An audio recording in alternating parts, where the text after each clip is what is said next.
قرآن پاک نے کہا یہودیوں پہ اللہ نے ذلت مسلط کر دی ہے، یہ ذلیل ہے، ان کا کوئی دیش نہیں۔ یہ جہاں انہوں نے قبضہ کیا ہوا نا فلسطین میں، یہ قبضے کی جگہ ہے اور ایک مٹھی بھر ملک ہے، شاید 60-70 لاکھ آبادی ہو اسرائیل کی۔ اگر امریکہ اس کی مدد نہ کرے تو اسرائیل قائم نہیں رہ سکتا۔ اور اس کے گرد 12-14 اسلامی ملک ہیں۔ بیت المقدس مسجد اقصی معمولی جگہ نہیں۔ حضور نے فرمایا 3 سفر کرو تو سمجھنا ہم عبادت کر رہے ہیں۔ کون کون سے؟ فرمایا اگر بیت اللہ جاؤ تو عبادت سمجھ کے جانا، مسجد نبوی کی طرف جاؤ تو عبادت ہے، اور مسجد اقصی کی طرف جاؤ تو یہ بھی عبادت ہے۔ اور فرمایا مسجد اقصی میں جس نے ایک نماز پڑھی اسے 25,000 نمازوں کا ثواب ملے گا۔ یہ وہ مسجد ہے جس کے ساتھ معراج شریف جڑا ہوا ہے۔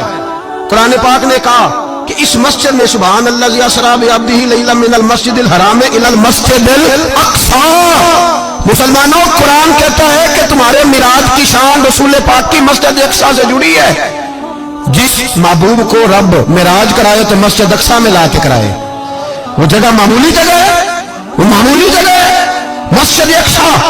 نبی پاک نے وہاں نبیوں کی امامت کرائی، 17 مہینے اس مسجد کی طرف منہ کر کے تیرے اور میرے رسول نے نمازیں پڑھی۔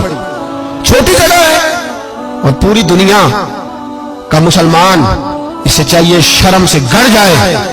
ایک امریکہ کا صدر بول کے کہتا ہے کہ اسرائیل کو اجازت ہے اسے دارالحکومت بنائے، اور مسلمان حکمران بیان دے رہے ہیں ظالموں، لٹیروں، تم اپنی سیاستیں چمکانے کے لیے پہلے ایک دوسرے کو گالیاں دیتے ہو، پھر اکٹھے بیٹھ جاتے ہو نمبرنگ کرنے کے لیے۔ تم دین کے اس مسئلے میں سارے اکٹھے کیوں نہیں بیٹھے؟ سارے پاکستان کے سیاستدانوں کو، علماء اور مشائخ کو چاہیے تھا ایک پیٹ پہ اکٹھے ہوتے، اکٹھے بیٹھ کے ایک بیان ہی دے دیتے، ایک بات ہی کر دیتے۔ پھر میرا سلوٹ ہے ترکی کے صدر کو، پھر میرا سلوٹ ہے ترکی کے صدر کو۔ عجیب بات ہے نا کہ اس کے پاس ایٹمی طاقت آپ سے کمزور ہے، آپ کی تگڑی ہے۔ اس کے پاس جو فوجی طاقتیں ہیں وہ اپنی جگہ پر آپ کی فوجی طاقتوں کا لوہا مانتی ہے دنیا، لیکن پھر مجھے کہنے دو نا، میدان میں بندہ ایٹمی طاقت سے نہیں لڑتا، ایمان کی قوت سے لڑتا ہے۔